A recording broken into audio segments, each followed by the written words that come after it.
Código 101.1 FM. Acceso concedido. Entrando al multiverso digital.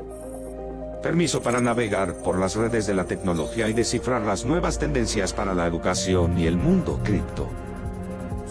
Iniciando ahora.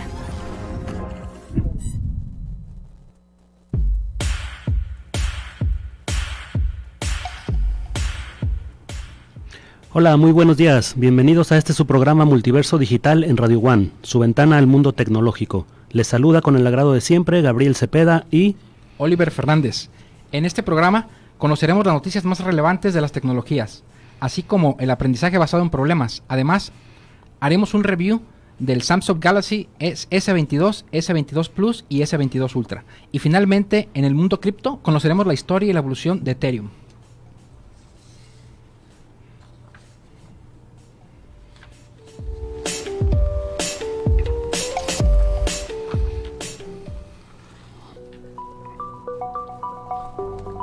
Tendencias en las tecnologías de la información.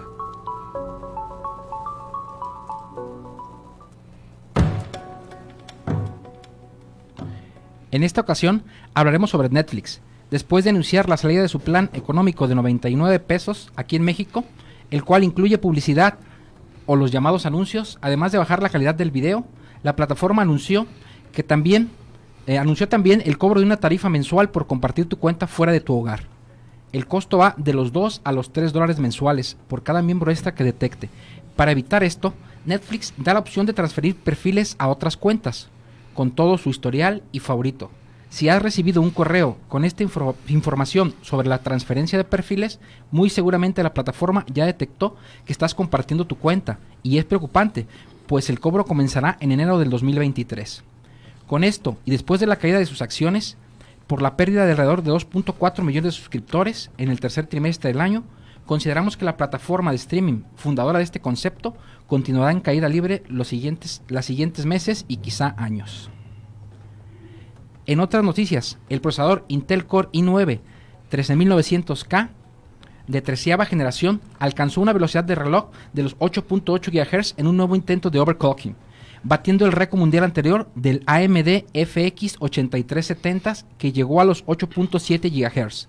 El procesador Raptor Lake de Intel cuenta con 24 núcleos y 32 hilos que combina 8 núcleos de rendimiento, 16 núcleos de eficiencia. La velocidad del reloj turbo máxima llega hasta los 5.8 GHz en condiciones de operación normal. Recordemos que el overclocking se realiza bajo condiciones controladas de laboratorio y utilizando para su enfriamiento nitrógeno líquido, el cual puede alcanzar temperaturas de enfriamiento inferiores a los menos 180 grados Celsius. Pasando a otras noticias, hace unos días Microsoft anunció lo que podríamos llamar la propia Mac Mini, en alusión a las de Apple. Un chip tipo ARM, esta mini PC de Microsoft viene equipada con un procesador Qualcomm Snapdragon 8CX de tercera generación, el cual equivaldría a un Intel i7 de 11ª generación, lo cual es bastante potente. Además viene con 32 GB en RAM y 512 de disco duro en estado sólido de tipo NVMe. En cuanto a conectividad, viene con 3 puertos tipo USB-A, 2 tipo USB-C y un mini DisplayPort. Soporta hasta 3 monitores, 2 de los cuales pueden ser en resolución 4K de 60 Hz. Vendrá equipada con Windows 11 ARM con un kit de desarrollo para esta plataforma. Lo más importante pudiera ser que incluye una unidad de procesamiento neuronal NPU para utilizar y aplicar inteligencia artificial junto con Machine Learning. Con esto Microsoft entra de lleno a potenciar el desarrollo de aplicaciones para su sistema operativo basado en el procesador ARM. En otros datos, la aplicación de mensajería instantánea de propiedad de Mark Zuckerberg, WhatsApp, anunció que dejará de funcionar en dispositivos antiguos a partir del día de hoy y dejará de ser compatible con prácticamente todos los dispositivos móviles que tengan corriendo la versión 4.01 del sistema operativo Android. De ahora en adelante, quedarán en obsolescencia sin soporte para poder operar WhatsApp. La lista es grande, pero algunos dispositivos son muy conocidos, como el Galaxy Ace 2, el Galaxy S3 Mini de Samsung, algunos Ascend como el D2 y el Mate de Huawei. Por el lado de LG está algunos Optimus de la serie F y L, entre otras marcas. Revise sus dispositivos para que no se lleve una sorpresa estos días, pues quizás su WhatsApp deje de funcionar. Por otra parte, Google anunció que su navegador Chrome dejará de ser compatible tanto con Windows 7 como con Windows 8.1. Esto a partir del siguiente año. La empresa de Mountain View retira tanto el soporte como las actualizaciones para estos sistemas operativos, con lo que la afectación pudiera obligar a los usuarios a migrar a Windows más reciente como el 10 o, por qué no, el Windows 11. El principal problema sin duda puede ser los parches de seguridad, ya que no estarán disponibles y podría comprometer a futuros dispositivos.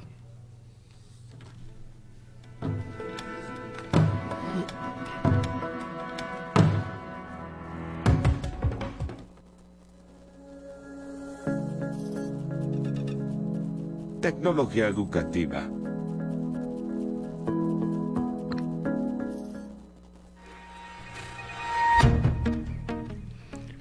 Hola, en esta ocasión vamos a hablar del aprendizaje basado en problemas. Bueno, esta es una estrategia de enseñanza-aprendizaje que se originó en los Estados Unidos de Norteamérica en la década de 1950, específicamente en la Escuela de Medicina de la Universidad de Case Western Reserve, y en la actualidad su uso se ha extendido y generalizado a otras disciplinas e instituciones. El aprendizaje basado en problemas es un método que viene a cambiar la forma de trabajar, ya que en el método tradicional se dan 3 fases para alcanzar la solución a un problema planteado. En la primera fase se da a conocer la teoría por parte del profesor. En una segunda fase tradicionalmente se dan ejemplos para comprender el problema y en la tercera fase se busca la resolución del problema.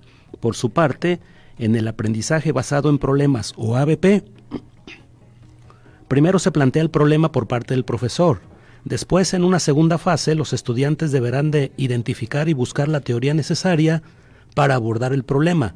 En una tercera fase se sintetiza y evalúa lo aprendido para que, de ser necesario, se planteen nuevos problemas o en la cuarta fase se llega a la solución del problema. Algunas de las características del aprendizaje basado en problemas son que el aprendizaje se centra en el estudiante. El aprendizaje se produce en grupos pequeños. Los profesores son únicamente tutores o guías del aprendizaje. Los problemas forman el foco de organización y estímulo. Los problemas son un vehículo para el desarrollo de habilidades y o competencias, y la nueva información se adquiere a través del aprendizaje autodirigido. Para llevar a cabo la implementación del ABP por parte de los estudiantes, algunos autores han propuesto 8 etapas del proceso del desarrollo. Estas etapas son: número 1, leer y analizar el escenario del problema. Número 2, realizar una lluvia de ideas. 3, hacer un listado de lo que se conoce. 4, hacer un listado de los aspectos desconocidos. 5, hacer un listado de lo necesario para resolver el problema. 6, definir el problema. 7, obtener información. Y 8, presentar los resultados. Algunos de los aprendizajes que se promueven con esta estrategia son el pensamiento crítico, la creatividad, la toma de decisiones en situaciones nuevas, desarrollar el aprendizaje autodirigido, identificar, buscar y analizar información necesaria para temas particulares, habilidades comunicativas, habilidad para trabajar de forma colaborativa, desarrollo de la capacidad de empatía, confianza para hablar en público y habilidad para identificar las propias fortalezas y debilidades. Algunas formas de evaluación del ABP son el examen escrito teórico práctico, mapas conceptuales, evaluación del compañero, autoevaluación, evaluación al tutor, presentación oral, informe escrito. La comunicación es clave en el proceso de desarrollo en el ABP y las tecnologías van a permitir mantener una comunicación buena y además la posibilidad de crear materiales multimedia para una mejor comprensión del problema. En relación a la comunicación se pueden usar diversas aplicaciones. Por ejemplo, se puede crear un grupo en WhatsApp para que los integrantes estén en constante comunicación. También se puede utilizar el correo electrónico como un medio asíncrono muy efectivo para compartir materiales e ideas. Por su parte, el uso de wikis es muy efectivo para el trabajo colaborativo al momento de crear reportes. La creación de un espacio en la nube, sin duda, dará posibilidad de subir materiales, archivos, documentos y todo lo necesario para alcanzar la solución del problema planteado. Para la creación de materiales audiovisuales se puede hacer uso de algunas aplicaciones, como pueden ser Canva, que va a permitir crear y compartir presentaciones, infografías, carteles, mapas conceptuales y líneas de tiempo, entre otros. Powtoon, que permite presentar la información por medio de animaciones. Genially o Emaze, que permiten crear presentaciones animadas e interactivas. Y bueno, el ABP supone un cambio sustancial en el rol del profesor, ya que deja de ser el centro del proceso de enseñanza y aprendizaje, y empodera al estudiante para que sea él mismo quien dirija el proceso. Sin duda, su adopción llevará a elevar la calidad educativa y motivación en los estudiantes. Los invitamos a que hagan uso de esta gran estrategia y van a ver cómo sus estudiantes se lo van a agradecer. Les invitamos a ser parte del grupo de profesores que quieren mejorar la educación siendo agentes de cambio en el aula.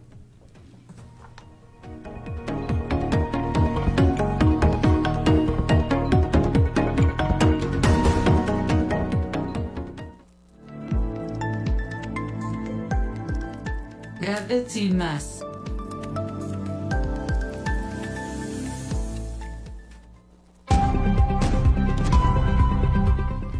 En esta sección hablaremos de los smartphones de Samsung, los Galaxy S22, S22 Plus y S22 Ultra, los cuales compiten en el mercado premium al ser versiones de gama alta. Samsung destaca una vez más con las mejores pantallas AMOLED del mercado. Este año además se diferencia a nivel de diseño con un concepto donde la cámara queda integrada. Algunas de sus características técnicas son pantalla de 6.1 pulgadas para el Galaxy S22, en el caso del S22 Plus, pantalla de 6.6 pulgadas, para el caso del S22 Ultra, su enorme pantalla de 6.8, todas de tipo Dynamic AMOLED. En cuanto a su peso en gramos, el S22 168 gramos, el S22 Plus 196 gramos y el S22 Ultra 227 gramos. Para el caso de su procesador, todos cuentan con el Exynos 2200 de arquitectura ARM. Son octa-core con estructura tricluster compuesta por un núcleo principal Cortex X2, 3 núcleos grandes Cortex A710 equilibrados en rendimiento y eficiencia y 4 núcleos pequeños Cortex A510 con eficiencia energética. La configuración de memoria RAM es de 8 GB para los 3 excepto el S22 Ultra, que puede llegar a las 12 GB de RAM en su versión tope de gama, y en su almacenamiento veremos que comienzan con 128 GB, sin embargo el S22 Ultra puede llegar a los 512 GB de almacenamiento. Los tres vienen con Android 12 al momento de su salida y hace unos meses con la actualización a Android 13 a mediados de este mes. Su cámara trasera para el caso del S22 y el S22 Plus es de 50 megapíxeles con gran angular de 12 megapíxeles y 120 grados. En cuanto al S22 Ultra, su cámara trasera es de 108 megapíxeles y mismo gran angular de 120 grados. Su cámara frontal es de 10 megapíxeles para el S22 y el S22 Plus, y para el S22 Ultra es de 40 megapíxeles. Respecto a su batería, vemos algunas diferencias significativas, pues comienza desde los 3300 mAh para el caso del S22, pasando a los 4000 mAh para el S22 Plus y terminando los 5000 mAh para el S22 Ultra, todos con carga rápida y carga inalámbrica. También incorporan lector de huella bajo pantalla, resistencia al agua IP68 y soporte para la eSIM, de la cual ya hemos hablado en este programa. El precio en la tienda oficial de Samsung México van desde los 22,000 pesos para el S22, pasando a los 26,000 pesos para el S22 Plus y los casi 36,000 pesos para su tope de gama del S22 Ultra.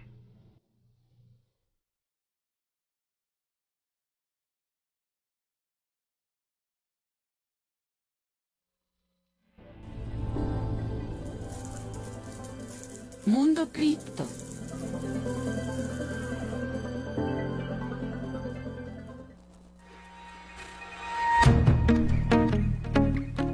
En esta ocasión hablaremos de la historia y evolución de Ethereum.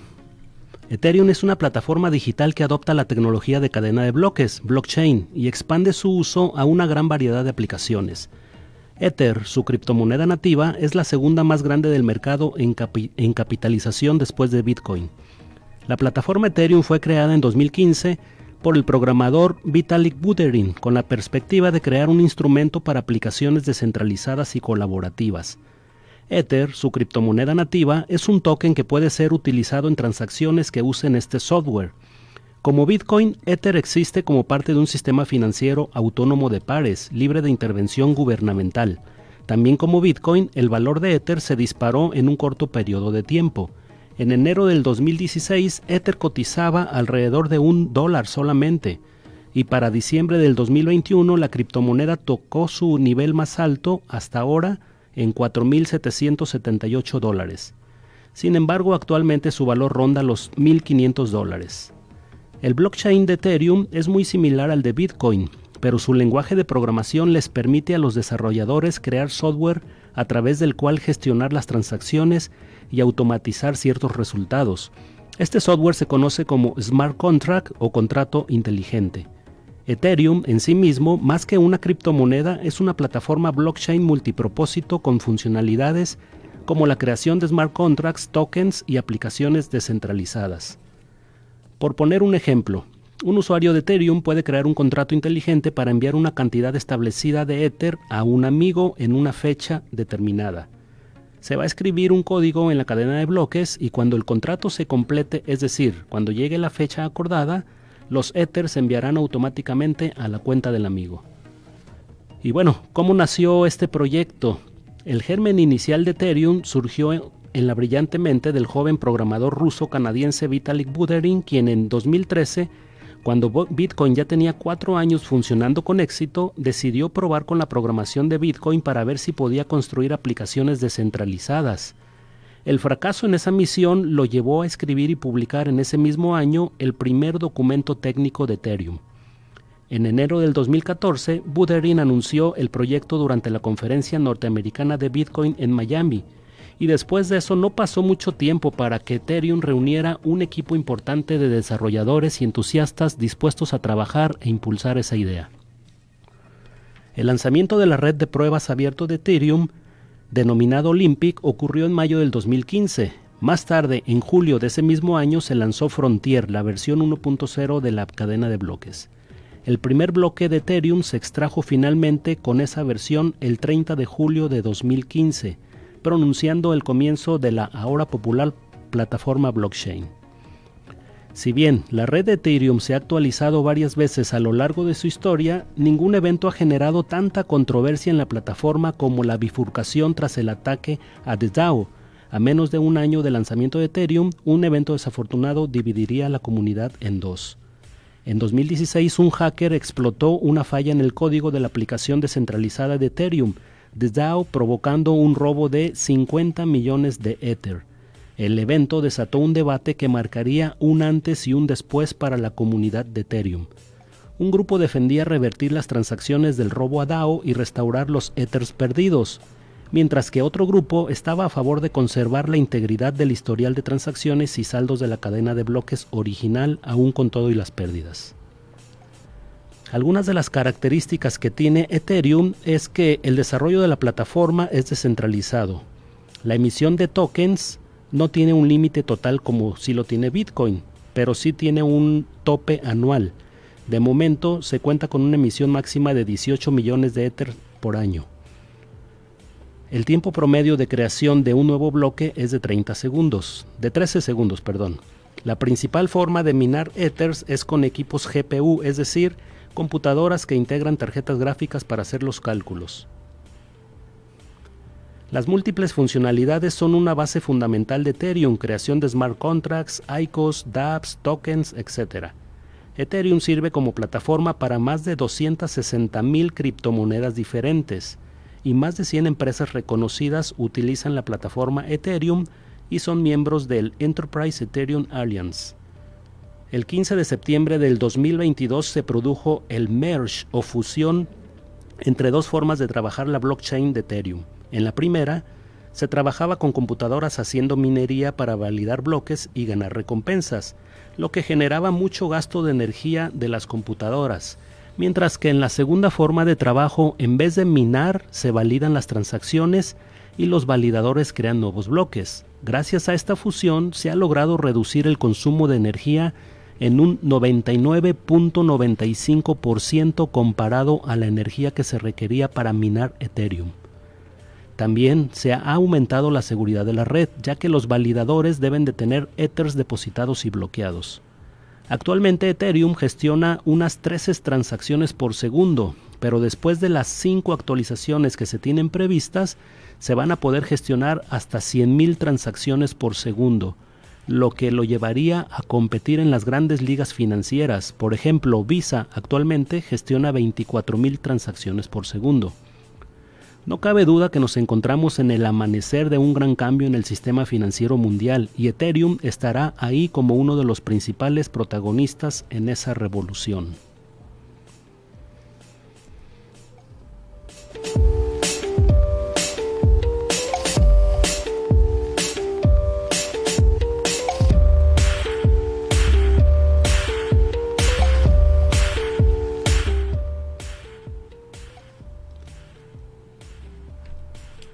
Oliver, y bueno, hablando de un poquito de las noticias, pues llama la atención las capacidades que tienen estos teléfonos de Samsung, pero ya en poco tiempo van a salir nuevos, ¿no? Nuevos modelos, ¿sí?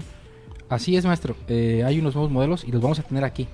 Por ahí ya estamos sacando información. Tenemos un modelo también de otro fabricante que trae cámara de 300 megapíxeles.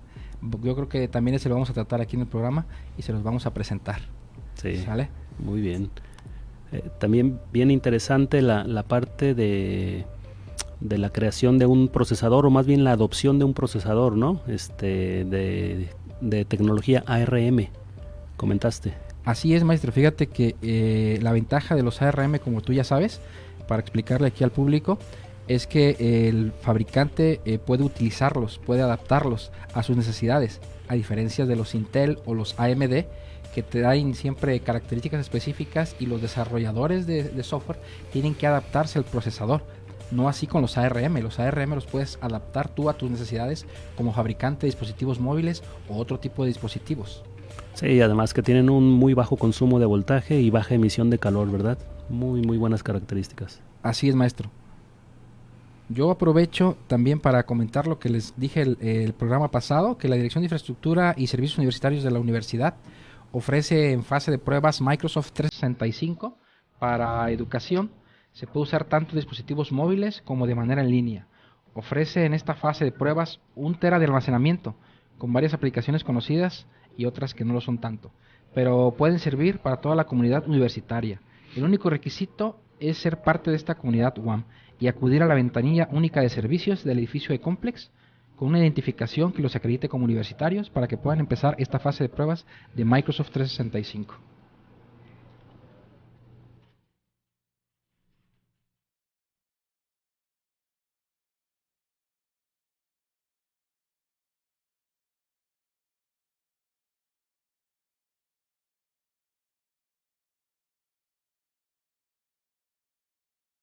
En la siguiente media hora vamos a tener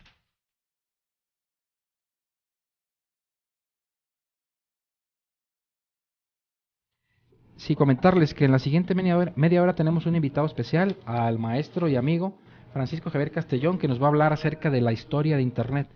Él nos acompaña en esta ocasión, es el primero que nos da la bendición para que continuemos con este programa de 1 hora. Le agradecemos muchísimo al maestro y ahorita, después de los comerciales, vamos a tenerlo aquí, al maestro Castellón.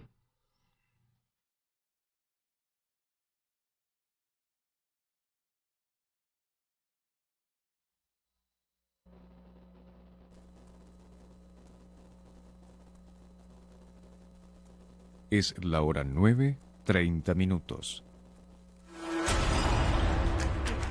Universo sonoro en expansión. Radio One. Somos radio pública. 101.1 FM. Universidad Autónoma de Nayarit. Si te quedaste con las ganas de estudiar en la Universidad Autónoma de Nayarit, esta información es para ti.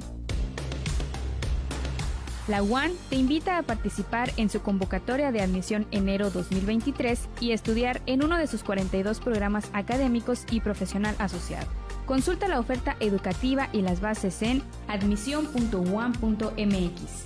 Tienes hasta el 11 de noviembre a las 13:30 horas para hacer tu registro en la plataforma e irte preparando para el examen de admisión que se realizará el 3 de diciembre.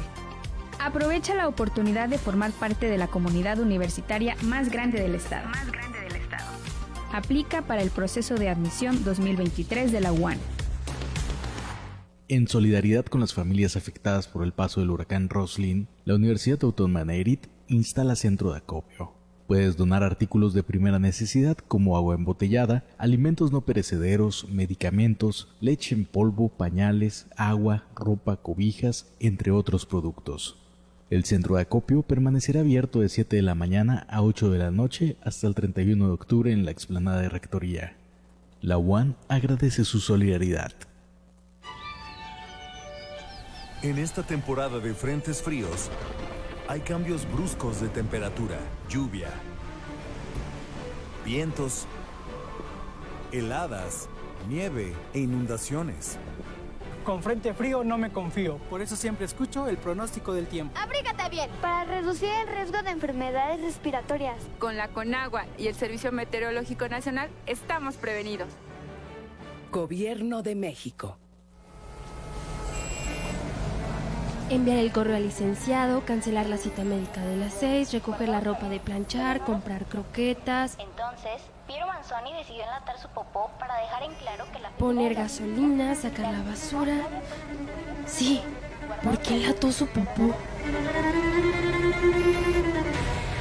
Adholic, un borrador de ideas no terminadas, una pila de preguntas sin responder, distracciones del espíritu y notas al margen. Adholic. Escúchanos de lunes a viernes de 2 a 3 de la tarde por la 101.1 FM de Radio Universidad. Adholic. Disponible también en Spotify.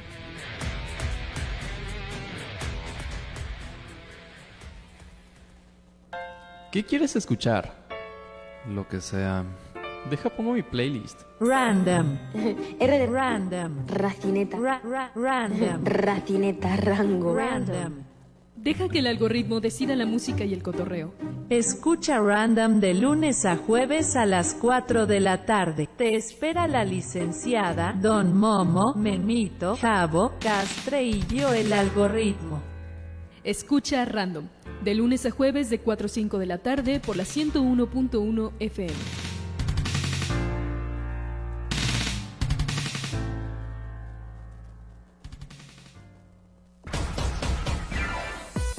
Retroactivo.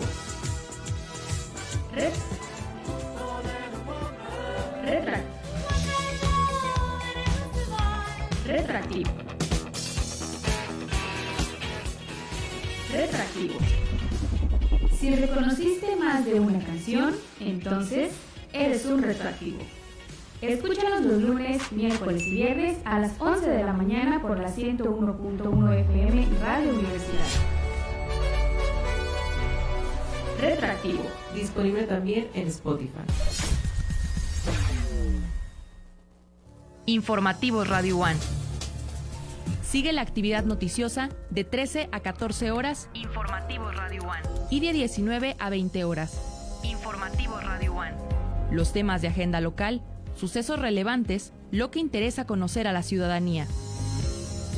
Escucha Universo 60 y Conexión 101.1. Segmentos informativos de Radio One. Informativos Radio One. XHANFM.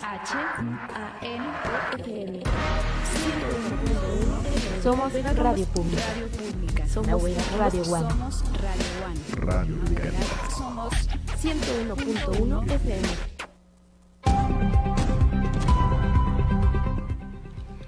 Bien, pues continuamos con esta segunda parte del programa. Estamos muy contentos y emocionados porque tenemos por primera vez este nuevo bloque donde vamos a tener invitados.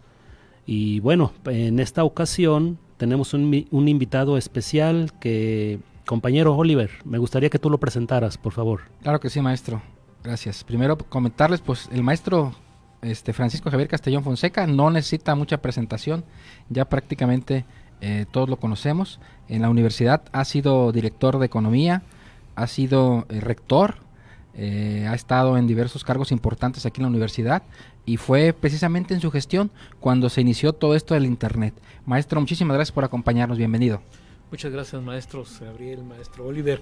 Pues con todo gusto, para responder las preguntas que tengan sobre el tema y otros temas más. Perfecto. Ok, primero, maestro, quisiera que nos platiques un poco acerca de la historia. Sabemos que de alguna manera la universidad fue la primera institución en conectarse a Internet, y pues de aquí surge el boom de Internet, ¿no? Entonces platícanos de tu experiencia, cuál fue o cuál es la historia que conocemos, no escrita quizá, pero que conocemos del Internet. Fíjate que voy a tratar de resumir, porque son historias de momentos disruptivos, de mucha creatividad, incluso de fallas, pero también de aciertos. En México, en general, en las universidades públicas estatales, hacia principios de los años 90, 1990, 1991, después de una década de una crisis muy fuerte que le pegó a la infraestructura de las universidades, el gobierno federal ejecutó un programa de modernización a las instituciones de educación superior, que se llamaba FOMES, Fondo de Modernización de la Educación Superior, donde mediante proyectos se financiaban acciones estratégicas en las universidades.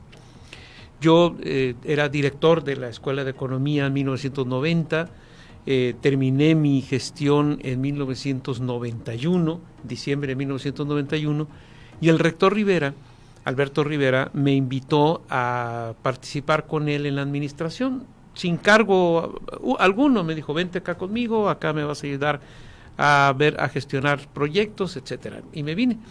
Y me nombró coordinador del programa FOMES.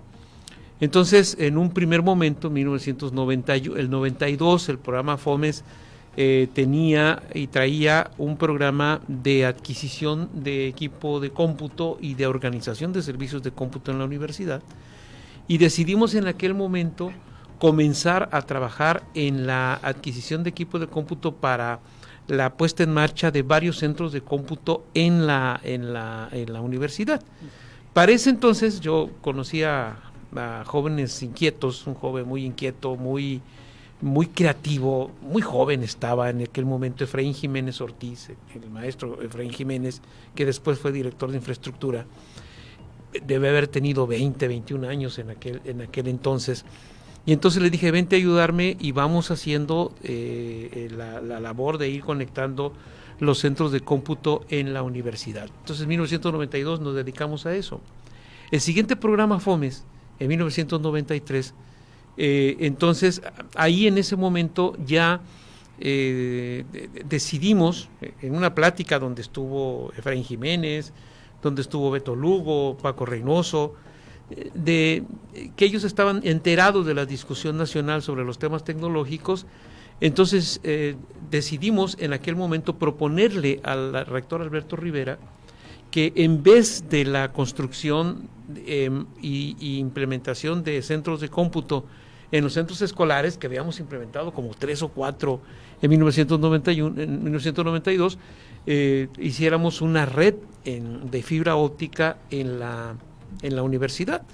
Hubo resistencias de parte de algunos funcionarios, sobre todo directores que querían los centros de cómputo en sus escuelas, pero la verdad prevaleció la idea de que en un futuro iba a ser mejor tener una red donde ya podrías pegar los centros de cómputo a tener los centros de cómputos independientes.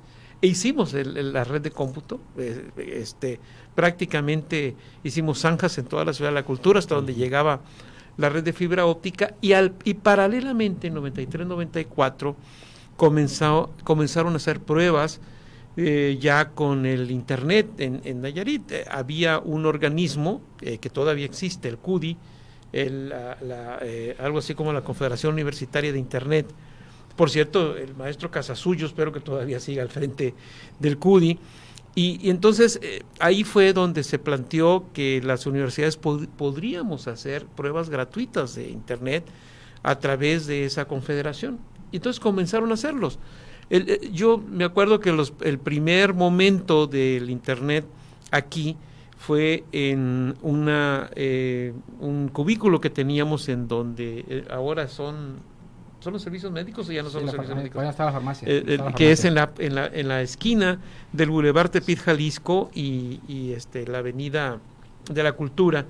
En esos cubículos, ahí estaba nuestra coordinación Y entonces ahí comenzaron a hacer las pruebas de internet, y los primeros que hicieron las pruebas fueron Luis Eduardo Flores y por supuesto Efraín Jiménez y Alberto Lugo, quienes eran los que estaban comenzando al internet. Yo, que era un funcionario, no era técnico, me maravillé con la idea, primeramente, quienes veían, por ejemplo, internet en ese momento, lo veían mediante el sistema Unix, así se llamaba, Unix. Sí, Unix. Y era como las pantallas de las computadoras en los años 90, eran un fondo negro con letras blancas, y nada más aparecía una letra con una flecha. Es decir, el famoso prompt. El famoso prompt. Así es. Entonces, sobre eso comenzabas tú a hacer FTPs, es decir, a bajar archivos, o hacer búsquedas, o hacer una serie de cosas que comenzamos nosotros, quienes estábamos cerca de las máquinas, comenzamos a hacerlo. Y bueno, todo 93, 94, 93 fueron ya las primeras pruebas. En 1994 otra vez hubo apoyo para ya la adquisición de equipo e incluso equipo de red. En aquel entonces el Complex se terminó en 1993-94, y entonces pudimos en las dos aulas de Complex hacer 2 centros de cómputo verdaderamente equipados y conectados a internet, 1994, 1995. Entonces comenzamos a crecer. Poco a poco los usuarios de internet se iban incorporando a los centros de cómputo en Complex. Nosotros tomamos una decisión estratégica en aquel momento, que fue ofrecer también el internet a los estudiantes. No era frecuente ofrecer el internet a los estudiantes. En 1995 nosotros tuvimos la visita de una serie, seguramente el maestro Oliver se acuerda, de una serie de estudiantes españoles con la Agencia Española de Cooperación Internacional. Eran unos 25 estudiantes españoles que estuvieron en diferentes áreas, y ellos nos decían que en España no les daban acceso a internet, que el internet era solamente para los maestros, y que a ellos les parece increíble que aquí en Nayarit sí les diéramos el acceso. Entonces comenzamos a hacer masiva la incorporación del internet.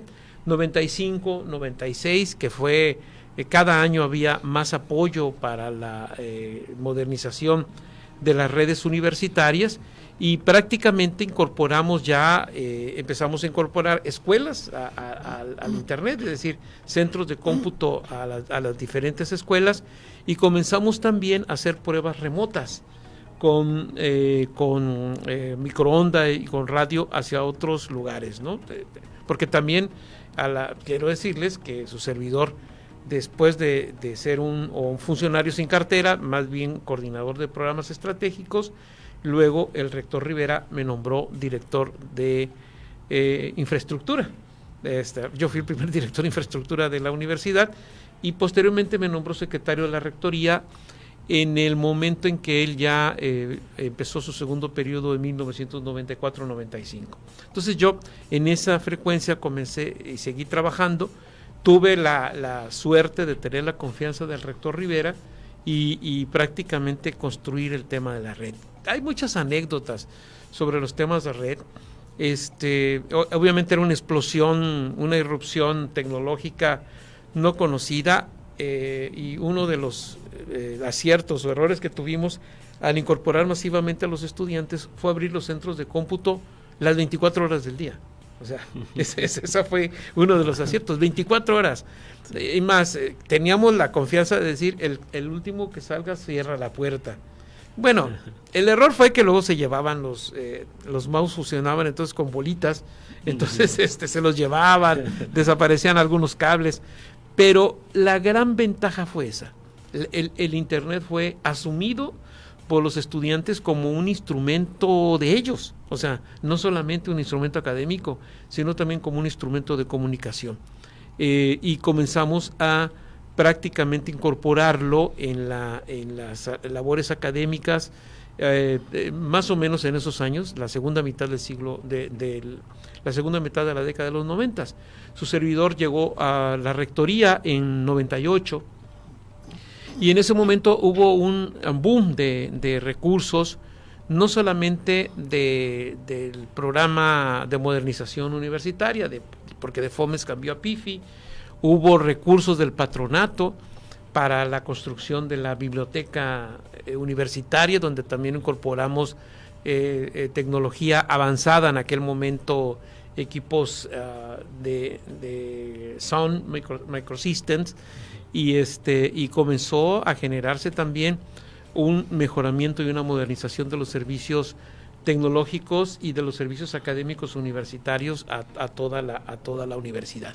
La verdad fue un momento muy creativo, de mucha disrupción, pero sobre todo de mucho avance y capacidad tecnológica que en la universidad pudimos llevar en toda la década de los 90. Yo recuerdo que el director del tecnológico, mi amigo Fernando Treviño, en aquel momento me decía: yo tengo envidia de la buena, creo que han hecho ustedes una extraordinaria labor al incorporar el internet de manera masiva.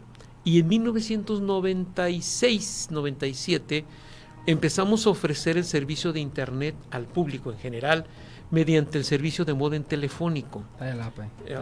Entonces esa fue una primera, es más, antes de cualquier otro servicio, Infinitum o Monet o cualquiera que hubiera, la Universidad Autónoma de Nayarit pudimos ofrecer ese servicio y teníamos más de 100 usuarios.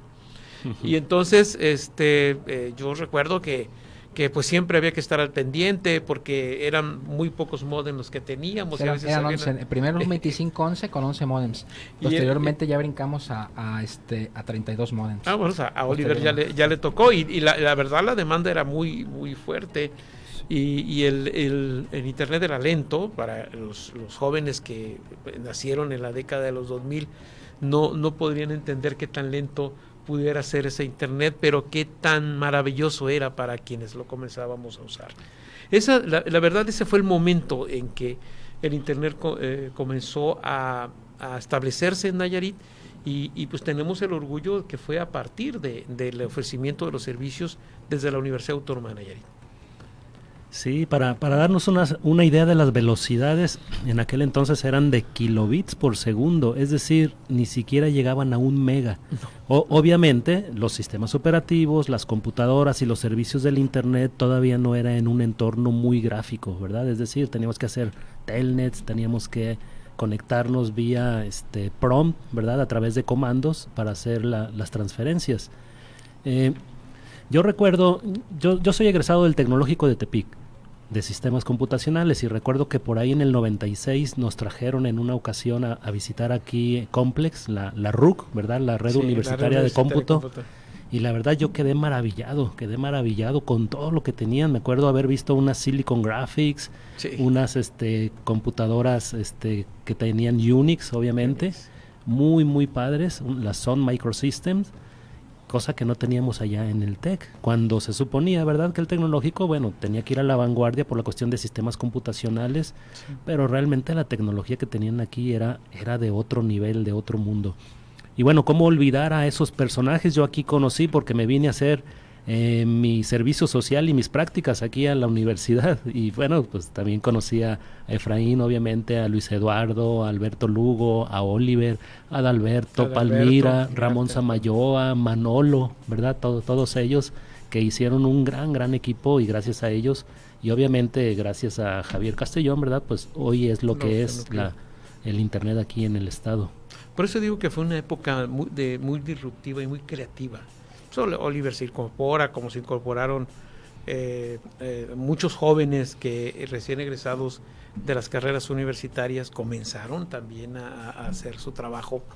Y creo que eso hay que rescatarlo, no solamente en programas como estos. Yo creo que debe quedar rescatado en fotografías, en trabajos que nos planteen cómo fue creciendo y cómo se fue generando esta situación. La verdad, yo creo que la plática central de la decisión de ya no invertir en centros de cómputo e invertir en la red, fue una plática que Efraín Jiménez y yo tuvimos en el Hotel Melanie, en el restaurante del Hotel Melanie, donde nos juntábamos, esa pandilla que acabas tú de nombrar. Y entonces ahí me explicó el funcionamiento de un sistema de red. Entonces no se me olvida, porque fue en los menús del Melanie, nada más lo volteó y entonces comenzó a decir, mira, es que hay un servidor central, y me explicó el funcionamiento de un sistema de red y desde dónde venía, cuáles eran los troncales, y entonces dije, no se hable más, voy a convencer al rector, y eso hice. Hablé con Alberto Rivera y la misma servilleta se la llevé, y entonces le expliqué cómo un sistema de red se daba, y entonces me dijo, adelante, confío en que salgan bien, no vayan a salir con cosas, no, lo vamos a hacer, y lo hicimos. Posteriormente, yo recuerdo que 1 o 2 años después, Alberto Rivera venía en un avión de Aeromar, y en el avión de Aeromar se vio un artículo donde decía que las instituciones de educación superior estaban ofreciendo el internet en servicios al público, y entre ellas salíamos nosotros, creo que éramos como 6 o 7 universidades. Entonces eso lo halagó, lo llenó de orgullo, y me felicitó y me pidió que le agradeciera a todos los demás. Entonces ese fue un momento central. Y creo que es importante rescatar esos detalles como los que plantea el maestro Gabriel. ¿Qué era un sistema Unix, por ejemplo? ¿Qué eran las máquinas? Son macrosystems. Las computadoras, los servidores que estaban ahí, no hombre, eran una cosa maravillosa. Tan maravillosa que una vez, en medio de una tormenta, a un compañero vigilante se le ocurrió apagar la luz. ¡Chum! Y no teníamos nada de protección, y nos dañó un servidor que valía $30,000, una cosa así. No, hombre, ya me daba el cuarto. Pero ese tipo de errores, ese tipo de cosas son las que se cometen. Ahora ya, pues por supuesto, hay más seguridad, los servicios son más descentralizados. Prácticamente podemos disponer en cualquier lugar y en cualquier momento. La movilidad fue un tema que apareció durante la primera década de los años 2000, y mira, estamos ahorita en un momento donde el internet forma parte ya de nuestra vida cotidiana, ya no es algo extraordinario. O sea, lo extraordinario son los servicios que a veces tenemos en términos de la movilidad, del uso gráfico, de la interacción entre los usuarios o de los usuarios y la red. Pero ya en este momento ya no es una disrupción tecnológica. Sí, así es, maestro. Yo quiero aprovechar el comercial que comentaste de Efraín, porque hoy es su cumpleaños. Si nos está viendo, le mandamos un fuerte abrazo a Efraín. Sí. Gran amigo. Hace algunos años que no me toca saludarlo, pero creo que parte de lo que está aquí operando es gracias a ti, maestro, y gracias a Efraín. Ese es el reconocimiento que se les va a hacer, y creo que hay que plasmarlo, como tú lo dices. Así hay que plasmarlo. Sí, yo te tengo otra pregunta, maestro, ya nos queda relativamente poco tiempo. Fíjate que hace unos días se está replanteando en el Senado. Tú fuiste presidente de la Comisión de Tecnología, sí. Me tocó verte en algunos eventos, entre ellos el Festival de Software Libre, el Campus Party. Estuvo otros. Richard. Así es. John McDough, creo. Estuvo ahí. La cuestión es que se quiere promulgar una ley que tiene que ver con ciberseguridad. Creo que es interesante. ¿Qué nos puedes comentar tú al respecto? A ver, la ventaja del Senado de la República, y ojalá y la verdad sea una discusión realmente seria, porque a mí me tocó realizar una discusión realmente seria en el 2010-2011 con el movimiento Internet Necesario, cuando querían tasarse los servicios de Internet porque en ese momento era el momento explosivo del surgimiento de ellos, lo cual lo hubiera detenido. Es que hay una comunidad tanto de empresarios como de activistas o incluso profesores académicos que están alrededor de la organización del Internet en México, que es muy importante saber su opinión. Creo que en los temas de ciberseguridad, el hackeo que se hizo a la Secretaría de la Defensa Nacional, pues evidentemente ha alertado a todos que no veían ese tema como algo fundamental de de Seguridad Nacional. Entonces, el hecho de que hubiera sucedido eso alertó a mucha gente y comenzaron a trabajar en los temas de ciberseguridad. Hay mucha gente muy buena en ciberseguridad. El propio PISU, Emilio Saldaña, ha trabajado en temas de ciberseguridad desde el año 2000. Entonces, no le hacían caso a los especialistas de los temas de ciberseguridad cuando alertaban que podía ocurrir un gran ataque tecnológico o cuando ocurrían los ataques a los portales.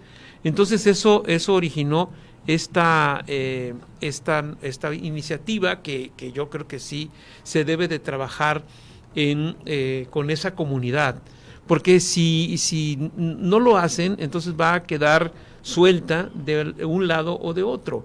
Porque, ¿qué establece la iniciativa? Es la creación de la Agencia Nacional de Ciberseguridad, es obviamente el planteamiento de los equipos de inteligencia y respuesta a incidentes de ciberseguridad y la creación de autoridades investigadoras y de una fiscalía especializada en la delincuencia cibernética. Entonces, esos son temas que sí se tienen que discutir con toda esa comunidad tan fuerte y tan sólida que existe sobre los temas de Internet, porque hay una evidente línea muy delgada entre seguridad cibernética y vigilancia cibernética y espionaje. O sea, hay muy delgada que debe de tener claramente bien definidos los controles donde se debe de tener. Entonces, eso es lo que se debe debatir y debe debatirse de una manera profunda en el Senado de la República. Yo creo que hay las condiciones y ojalá puedan convocar a todos aquellos que tengan que decir algo sobre el tema de ciberseguridad. Excelente, maestro. Bueno, pues muchísimas gracias por acompañarnos. Desafortunadamente el tiempo, tú sabes que se va rápido. Esto nos da para unos... No, y más cuando estamos platicando, claro. Para unos 10 programas. Sí, claro. Pero vamos a invitar también a algunos de los que mencionaron. Los vamos a invitar a que nos acompañen aquí en este programa, porque ellos también están trabajando tecnologías. Este programa es parte de eso, precisamente, de tecnologías. Y de seguro vamos a comentar alguna otra anécdota. Sí. Vas a ver, maestro. Te agradecemos muchísimo. Esperemos que sí. La verdad es que todo hasta ahorita sin ningún problema. El maestro Gabriel obviamente va para despedir el programa y en lo personal, gracias, maestro Castellón. No, muchas gracias y yo les felicito que estén haciendo este tipo de programas. Creo que hay que difundirlo más en los portales y en los medios de la universidad para que no solamente sea visto por universitarios, sino también por aquellos que tengan el interés en estos temas. Felicidades, maestros. Muchas gracias. Bien, pues agradecemos el favor de su atención como cada semana y los invitamos a que nos continúen sintonizando cada lunes en vivo en su estación Radio One en el 101.1 de FM y por Facebook Live. Y si te perdiste el programa, no olviden que estamos también en Spotify. Los esperamos la siguiente semana de 9 a 10 de la mañana con más noticias de tecnología educativa, gadgets y más. Y Mundo Cripto. Y con otro invitado especial la siguiente semana. Nos vemos el próximo lunes. Buen día. Se despide de ustedes Oliver Fernández y Gabriel Cepeda. Hasta la próxima emisión. Muy bien.